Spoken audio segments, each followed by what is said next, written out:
তো হ্যালো আমার প্রিয় দর্শক বন্ধু, কেমন আছো তোমরা সবাই? আমি তোমাদের সোম আর আজকের ভিডিওতে তোমাদের সকলকে স্বাগত। আজকের ভিডিওতে আমি তোমাদের সাথে একটা দারুণ জিনিস নিয়ে আলোচনা করব। সেই জিনিসটা আমি রিপেয়ার করতে বসেছিলাম এবং রিপেয়ার করতে করতে কিছু কথা মাথায় চলে এলো এবং যে জিনিসগুলো আমি জানতে পারছি সেইগুলোই ভাবলাম তোমাদের সাথে একটু ছোট্ট করে শেয়ার করে নিই। তো চলো বেশি দেরি না করে আসল ভিডিওটা শুরু করা যাক। ভিডিওটা প্রথম থেকে শেষ পর্যন্ত দেখলে অনেক কিছু জিনিস জানতে পারবে, অনেক কিছু জিনিস শিখতে পারবে, যেমন তোমরা আমার ভিডিও থেকে জানতে পারবে। তো চলো বেশি দেরি না করে তাড়াতাড়ি ভিডিওটা শুরু করা যাক। হ্যাঁ, আর আরেকটা কথা, অনেকদিন ভিডিও আমি দিতে পারিনি কারণ আমার এক্সাম চলছিল, প্রায় 9-10 দিন ভিডিও দিতে পারিনি। আজকে প্রথম ভিডিও দেবো, তাই সকলের কাছে আমি খুবই ভেতর থেকে ক্ষমা চেয়ে নিচ্ছি। অনেকদিন ভিডিও দিতে পারিনি, তোমরা আমায় দেখতে পাওনি, তাই বলছি আজকের ভিডিওটা অনেকদিন বাদে খুবই ইন্টারেস্টিং হবে, খুব ভালো হবে। ভিডিওটা প্রথম থেকে শেষ পর্যন্ত অবশ্যই দেখো এবং দেখে আমাকে কমেন্ট করে জানিও। তো চলো বেশি দেরি না করে তাড়াতাড়ি ভিডিওটা শুরু করা যাক। তো বন্ধুরা, আমার কাছে যে জিনিসটা আমি রিপেয়ার করতে বসেছি তার মধ্যে যে জিনিসটা ভালো করে তোমাদের দেখাচ্ছি সেটা ভালো করে শুনে নাও। সেটা হচ্ছে এই যে আইসিটা তোমরা দেখতে পাচ্ছ, এই আইসিটা এটা হলো একটা এফএম রিসিভার আইসি, ঠিক আছে? এটার মাধ্যমে এই যে অ্যান্টেনা আছে, এই অ্যান্টেনাটার মাধ্যমে প্রথমে তোমার মানে ওই সিগন্যালটা আছে, যেটা আমরা জানি এফএম এর যে সিগন্যাল আছে, ফ্রিকোয়েন্সি আছে, সেটা এসে সেটাকে তোমার আইডেন্টিফাই করে, এটা সেটাকে প্রসেসিং করে এখানে যে পাওয়ার অ্যাম্পলিফায়ার আছে, যে পাওয়ার অ্যাম্পলিফায়ার এটা দেখতে পাচ্ছি, এটা হচ্ছে একটা পাওয়ার অ্যাম্পলিফায়ার, 2 ওয়াটের পাওয়ার অ্যাম্পলিফায়ার, ঠিক আছে? আমি তোকে বেসিক কিছু জিনিস আজ শেয়ার করছি, খুব যে ডিটেলস হবে তা কিন্তু নয়। এই যে জিনিসটা লাগানো আছে এটা হচ্ছে একটা তোমার ডিসপ্লে আইসি, ঠিক আছে? এটার পিছন দিকে সামনে একটা ডিসপ্লে আছে, তোমাদের যদি দেখাই তাহলে বুঝতে পারবে। এই যে সামনে একটা ডিসপ্লে আছে, এই ডিসপ্লেটাকে চালানোর জন্য এই ডিসপ্লে আইসিটা, ঠিক আছে? এটা হচ্ছে অ্যাজ ইউজুয়াল স্পিকার, এটা হচ্ছে তোমার এসডি কার্ড, মানে বড় যে এসডি কার্ড হয় এটা হচ্ছে লাগানোর জায়গা এটা। আর এখানে তোমার হচ্ছে ব্যাটারি সেকশন ছিল, যেখান থেকে আমি তোমার ভোল্টেজ রেগুলেটর দিয়ে এইটাকে চালু করার চেষ্টা করছিলাম। এই যে জিনিসটা, এই যে আইসিটা, এটা হচ্ছে একটা ইপি রম। আমি সেটাই নেটে সার্চ করে দেখছিলাম, তোমরাও চাইলে সার্চ করতে পারো, তোমরা তো ভিডিওতে নাম্বারটা দেখতেই পেয়ে যাবে, সার্চ করে জানতে পারো। অনেক ভেতরকার বিষয়, খুবই কমপ্লেক্স। তোমাদের যা জিনিসগুলো জানানোর জন্য আমি তোমাদের বলছি। এই যে অ্যান্টেনাটা আছে, এই অ্যান্টেনাটা প্রথম এখান থেকে এসে এটার মাধ্যমে এখানে এসে প্রসেসিং হয়ে তারপর এটার মাধ্যমে গিয়ে এখানে ডিসপ্লেতে যা দেখায়, এখানে ডিসপ্লেতে সেইভাবে প্রসেসিং হয়, ডিসপ্লেতে যা দেখায় সেগুলো তোমরা এইটার মাধ্যমেই দেখতে পাও। আর তারপরে এখানে তোমার হচ্ছে পাওয়ার অ্যাম্পলিফায়ার আছে, ঠিক আছে? 2 ওয়াটের পাওয়ার অ্যাম্পলিফায়ার, এখানে নাম্বারটাও তোমরা আশা করি ভালো করেই দেখতে পাচ্ছ। সেখান থেকে এসে এখানে স্পিকারের লাইন দিয়ে স্পিকারে এসে বাজে। এই হলো বেসিক ব্যাপার, ঠিক আছে? এটার তবে অনেক কিছু ফাংশন আছে, বলে দিই যে ফাংশন সেটা হচ্ছে এখানে ইউএসবি লাগানো যায়, এখানে লাইট আছে, এখানে লাইট দেখতে পাচ্ছি, এখানে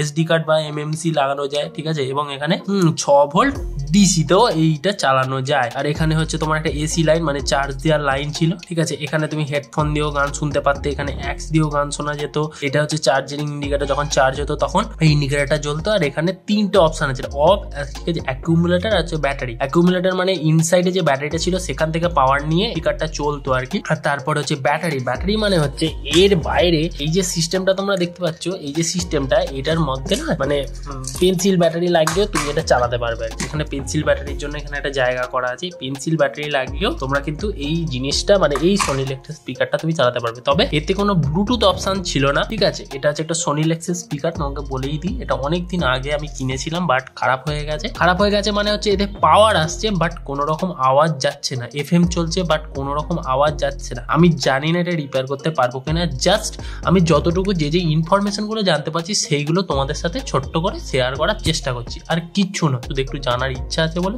আগের ভিডিওতেও বলেছি, জানার ইচ্ছা আছে বলে এইসব বিষয়গুলো তোমাদের সাথে একটু শেয়ার করি, যাতে তোমরাও একটু সম্বন্ধে একটু জানতে পারো। আর এখানে এই যে 4 বোর্ড, যেখানে যে এটা লেখা আছে, এর উল্টো দিকে একটা ক্যাপাসিটর লাগানো আছে, ঠিক আছে? এখানে মানে ঘোরালে বুঝতে পারবে।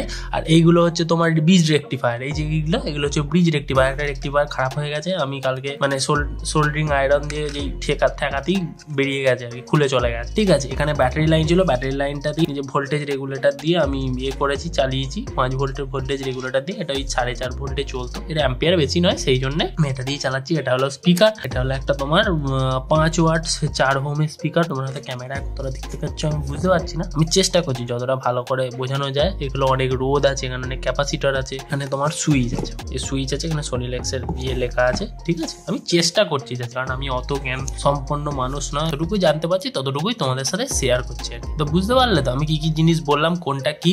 এটা হলো আরেকবার বলে দিচ্ছি, এটা হলো একটা ডিসপ্লে আইসি, এটার মাধ্যমে ডিসপ্লে, এখানে ডিসপ্লের যে পিনগুলো দেখতে পাচ্ছি এগুলো ডিসপ্লের সাথে কানেকশন হয়েছে, ঠিক আছে? এটা হলো একটা এফএম রিসিভার আইসি, এটা হলো একটা ইপি রম আইসি, আর এটা হলো একটা পাওয়ার অ্যাম্পলিফায়ার আইসি। এখানে যে 4টে আইসি আছে, 4 প্রকারের এখানে তোমার আইসি আছে। এটা হচ্ছে তোমার 8002 পাওয়ার অ্যাম্পলিফায়ার আইসি। এখানে যে নাম্বারটা লেখা আছে সেটাও আমি তোমাদের বলে দিচ্ছি, এটা হচ্ছে তোমরা এই নাম্বারটা দেখতেই পাচ্ছ 24CO2, ঠিক আছে? আর এর যে নাম্বারটা সেটা তুমি তুমি উল্টো দিকে হাতে দেখতে পাচ্ছ, এটার নাম্বার হচ্ছে QN8075। নিজের মতো করে দেখে রিসার্চ করে সেই সম্বন্ধে জ্ঞান অর্জন করতে পারো। আমি এইভাবেই জ্ঞান অর্জন করি, এইভাবেই রিসার্চ করি, আমার ভালো লাগে তাই করি। ঠিক আছে, সবই নেটে আছে, কোনো চাপ নেই। সেই সম্বন্ধে আরো পড়তে পারো, বই আছে, বইও পড়তে পারলে আরো কিছু জানতে পারবে, FM রিসিভার সম্বন্ধে, EPROM সম্বন্ধে, পাওয়ার অ্যাম্পলিফায়ার সম্বন্ধে। ঠিক আছে, তো এইটুকু যা শিখলাম সেটাই তোমাদের সাথে শেয়ার করলাম, যা জানতে পারলাম। ঠিক আছে, জিনিসটা সম্পর্কে তো জানতে পারলাম, কি কি লাগানো হচ্ছে, যতটুকু জানতে পারলাম ততটুকুই অনেক। তো বন্ধুরা, কেমন লাগলো আজকের এই ভিডিওটা? আশা করছি প্রথম থেকে শেষ পর্যন্ত তোমরা সবটাই দেখলে এবং বুঝতে পারলে ভেতরে কি কি জিনিস লাগানো আছে, কি কি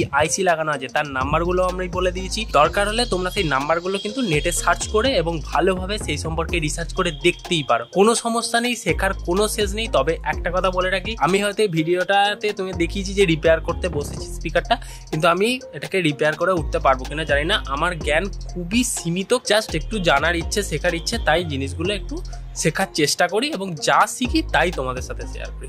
তো চলো বন্ধুরা, আশা করি আজকের এই ভিডিওটা খুবই তোমাদের জন্য শিক্ষামূলক রইলো, যারা এই সমস্ত ইলেকট্রনিক্স রিলেটেড বিষয়ের ওপর মানে ইনথুজিয়াস্টিক। তাই তোমাদের বলছি, যতক্ষণ থাকবে শিখতে থাকবে, ঠিক আছে, তাহলেও অনেক কিছু জানতে পারবে। তো চলো বন্ধুরা, আজকের জন্য এইটুকুই। দেখা হচ্ছে পরের ভিডিওতে নতুন কোনো টপিক নিয়ে। ততক্ষণের জন্য বন্দে মাতরম, সকলে খুব ভালো।